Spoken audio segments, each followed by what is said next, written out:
excited to have you here today, Jason. Welcome to the Ripple Effect with Ray. We've got Jason here, CEO and co-founder of Jelco Products. Thanks for being here. Ray, thank you for having me. Amazing. Jason, tell me a little bit more. You've been with the company since the very beginning. How and why did you start essentially like gel pads for your butt? What I tell people is we make the world a better place one ass at a time.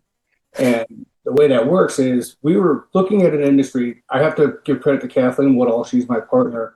And she came up with the original idea about the gel seat cushion because she was working in a chair that was very expensive and is in an industry that required a lot of research. So she was a researcher in telecommunications. And she had told me, she goes, man, I got all these gel wrist pads, but I don't have any gel for my butt. And that is what hurts at the end of the day. And she's like, my chair isn't cheap. I think she spent $1,000 on this chair in 1999 or something. So she was the one who took the initiative and started looking at going to the computer store like CompUSA and looking at the backs of these gel wrist pads to see who was making these products. And she came across a company that was domestic here in the US. They were in San Fernando Valley, and we contacted them.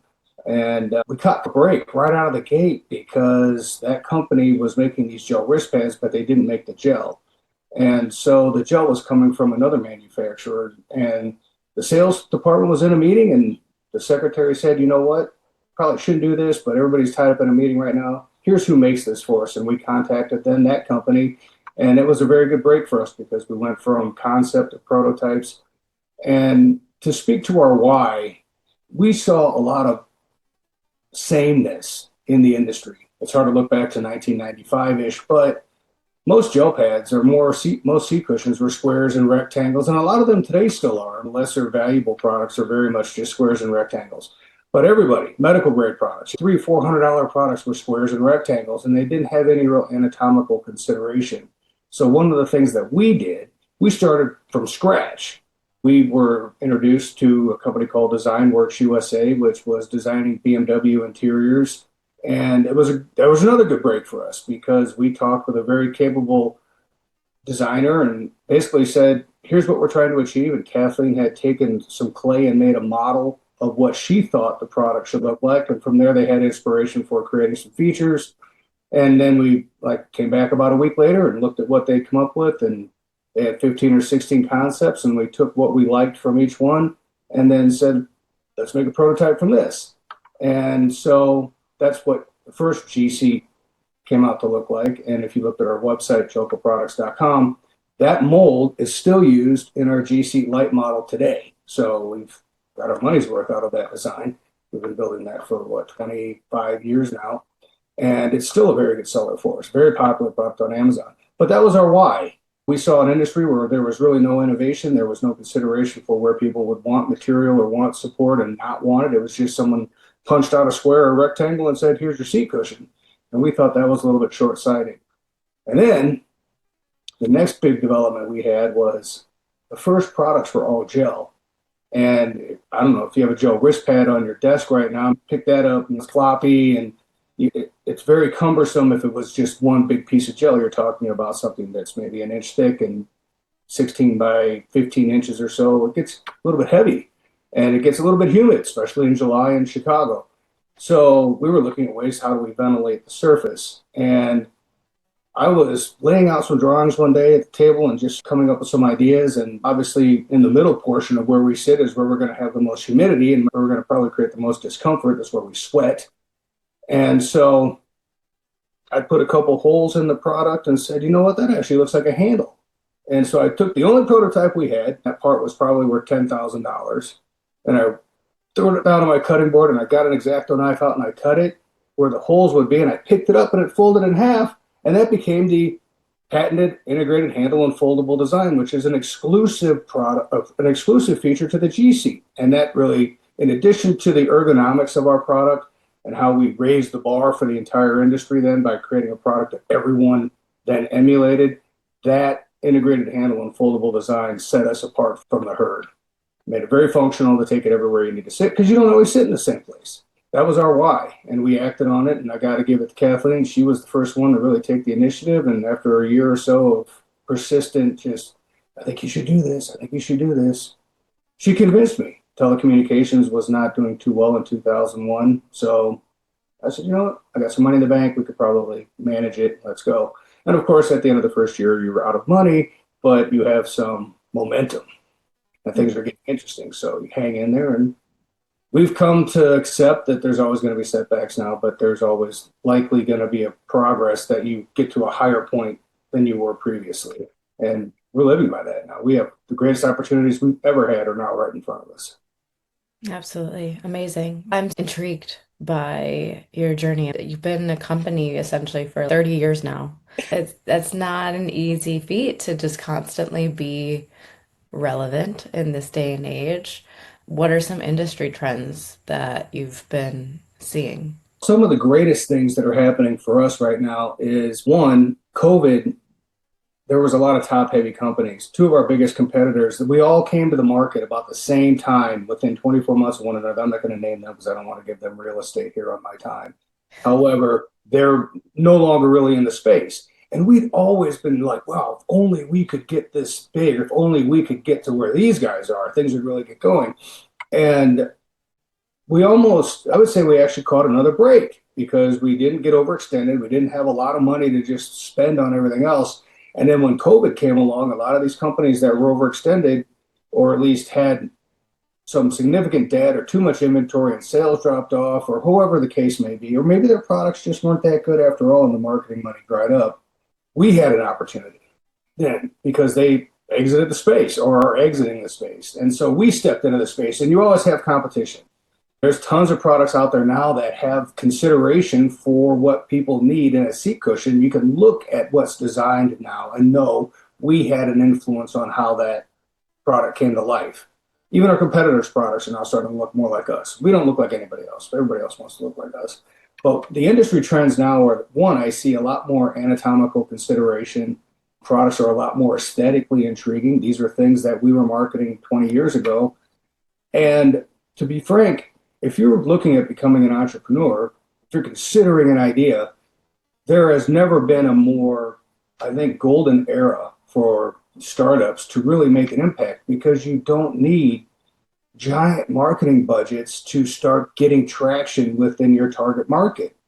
The, the opportunities that are put forward now by Meta are very precise marketing. You can almost guarantee that you're going to get a conversion from a prospect to a customer. When you send 1,000 out, you should at least convert from just dry hits, probably 5 to 10 of those people immediately, and then follow on after that, which is something that wasn't around when we got started in the catalog space. And SkyMall was a very good conduit for us. As a matter of fact, the way we really got traction was that once we started having tooling in place, I was flying on an airplane pretty regularly because I was still working, and I would just take the SkyMall magazine home with me, and I'd start cold calling companies out of the SkyMall, look to get a placement, ask for the buyer, and then send samples and do that routine. Today, you don't need to do any of that. If you have capital to buy inventory and capital to do your marketing, you could take most middlemen right out of the whole effort and just go direct to your customer and do fulfillment out of your garage.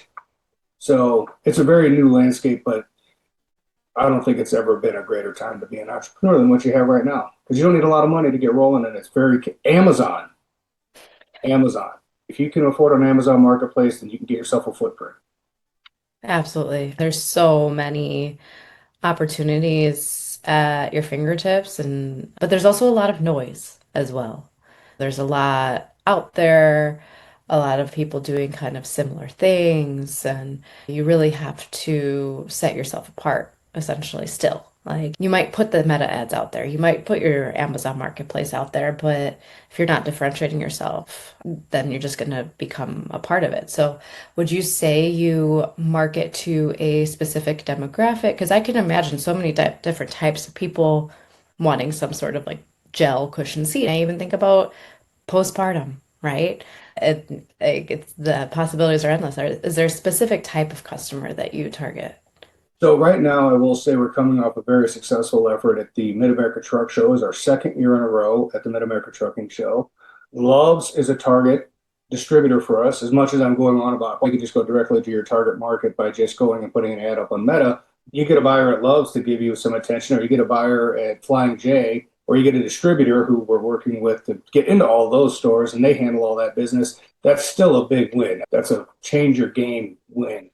But our moat right now is basically being built around where we see growth in the trucking industry and a need because we had a very large category leader who's no longer servicing the space. There's been cheaper products that have come into the space, but feedback from the market, particularly directly to the consumer, which was what the Mid-America Trucking Show did for us, was directly talking to users.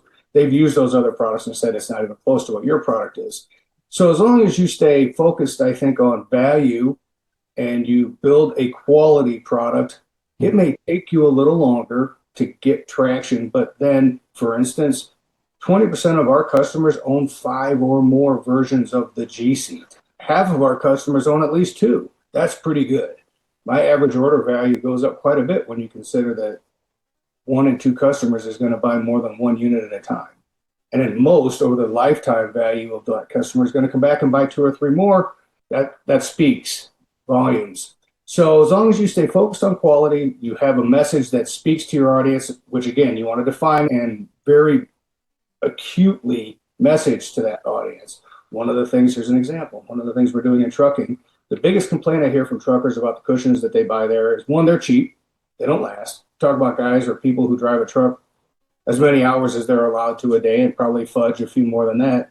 We could be still talking about 8, 10 hours a day behind the wheel. That requires a durably tough, well-made product. And if you have a cheap product that's flimsy, it's not going to deliver on what the marketing says. And most of them tell me I use it for like 2 or 3 weeks and then it's junk and I throw it away. And but I had a guy who had I have a G Seat Ultra customer, had 2 million miles on his G Seat Ultra. It looked raggedy. He had a pillowcase over it, but it had 2 million miles on it. He told me he had one with 2 million miles. I said, believe me, I'm just going to give you another one. Give me that back because it's going in the archives. We're gonna build a case around that thing and show it off because we still delivered. The other thing that we hear a lot of is that products go flat because they're made with cheap materials. The materials aren't well considered when they're engineered. We specialize in creating products that don't go flat. We guarantee it won't go flat. So there you set yourself apart from a crowded group by delivering on a message that conveys value. And then if you need to fetch a higher price, people will pay for something that works. Yeah, absolutely. Makes complete sense. Yeah. And it's great to hear that people buy more than one. That's what you want to hear. That's why I feel like so many times there's so many products out there you just need one of essentially for a while. Mattress, right? You see all these mattress stores kind of unfortunately going out of business essentially. I never have understood how they do stay in business, but that's great that you have that kind of product that it's not just it's a good quality product so people come back. They don't want to try something else. They're like, no, I know this works. I like this. I'm going to use it. So what would you say have been some of your biggest pain points or challenges that you faced along the way? As a startup, money's always going to be tough. And if money isn't hard as a startup, then you're not a startup. I think I read Kevin Costner said, if you haven't had to choose between whether you keep the cable on or you go out to dinner with your wife, then you're not really an entrepreneur. And I made that discussion. I debated that with somebody one time who was calling himself an entrepreneur. And I was like, look, man, have you ever had to make a tough decision? Because if you have all the money in the world and you just throw it at whatever seems like a good idea, you don't necessarily learn to develop a discerning eye. And hardship makes you really scrutinize where you spend your next buck. So money always. And then the other thing is when people do provide you with some financing, what kind of influence then are they going to want in return? What sort of say do they want? One of the things that I like about the evolution of the direct-to-consumer model that we see today is we get to control the message. Even though some of these other great catalogs that we had done business with did a really good job of speaking to customers, they didn't speak our message as accurately or convey our value as well as we would have liked. We were successful, but there was always a little bit of, man, maybe if they just said this, if we'd just been able to get this message across, it might have helped us sell 5 or 10% more. Who knows? Or at least made that customer a little more happy about the purchase. Now, with direct consumer capabilities, videos, even videos on Amazon. You have a video about your product on Amazon, you create that video. That's your message. You have an opportunity to really speak to your customer. So the challenges that I would say that most people face and should face is spend your money wisely. Don't Mhm. be like a drunken sailor on leave, and make sure you get your message right for the market you're trying to reach. Because and if you're fibbing, if you're not quite telling the truth, your market will let you know because your sales might be good at first, and maybe you have 3, 4, 5 years of success, and then you'll start to see those erode, and you're going to have to go somewhere else for a new market who's not aware of who you are because they haven't been told the fib. However, we've been in business, as you mentioned, almost 30 years, and we are still here and we're fighting, and our greatest opportunities are right now coming to the table for us. So I think that speaks to the fact that we're an honest company and we make a good product that delivers on what it says it will do. Absolutely. So where do you hope the next 6, 12 months from now will look like for Jelco? Oh, man. Over the next year, we have a couple goals. We would like to see our direct consumer business exceed $3 million dollars over the next 18 months, just because if we're doing that kind of money, we're creating that kind of an impact direct to the consumer, right? We are carrying the message directly to our target market or target markets. You had mentioned there's a lot of opportunities for gel seat cushions, or at least an ergonomic seat cushion. Women who are nursing or women who are pregnant, particularly third trimester, late stage pregnancy, huge market for us.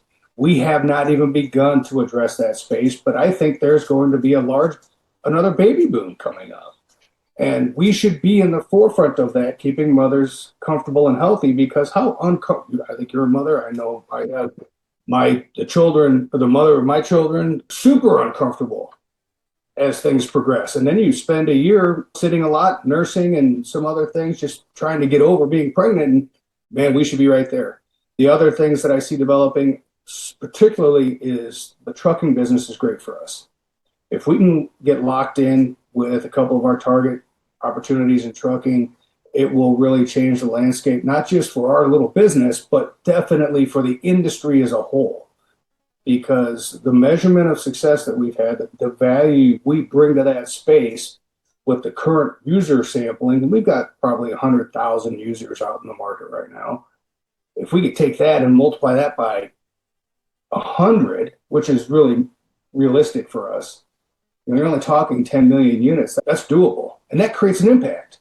For sure. Now we have people whose backs hurt less. We have people who are developing repetitive stress disorders from the impact of their environment because they're using our product. And that brings a lot of value overall just to people's quality of life. So that's the kind of impact we want. So over the next couple of years, say the next 12 to 18 months, I would like to see us doing $3 to $4 million in our marketing, just direct to consumer, and probably 30 to 50 million in our wholesale distribution business.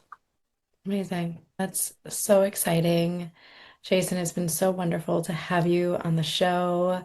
Excited to hear what our audience has to say and where and how can people find your products. So we're on Amazon, as is everybody. So please check us out on Amazon. We have a very good partner on Amazon that we like to send business to because they do a good job of fulfilling for us and keeping inventory where it needs to be. So we're definitely on Amazon. You can just look us up under G Seat. Looks like this, the letter G in seat. G Seat Ultra, G Seat Elite, which is a product we just introduced last year. It's a $99 retail product, and it's a little bit smaller than the G Seat Ultra. It's a little bit bigger than the G Seat Lite because we were looking at opportunities where maybe students and people who put things in backpacks or maybe go to the office, they don't need a big hardy product, but they also don't want the travel version. The Elite is a very good product, 8, 10 hours of use. I think it's probably one of the most utilitarian friendly products we've ever made. And then the G Seat Lite, which is a great thing. Spring baseball season's here. The G Seat Lite is a product designed to take to the park with you or go to the baseball game or watch your kids at their swim meet or whatever the case may be. It's really an exceptional recreational product. It was a 2014 USA Today 10 Best Road Trip product. So that product's got some legs and some longevity, a lot of value there. So certainly on Amazon, or you can find us at gelcoproducts.com. Amazing. Jason, thank you so much again for being here on the Ripple Effect with Ray. It's been such a pleasure to have you on. Thank you, Ray.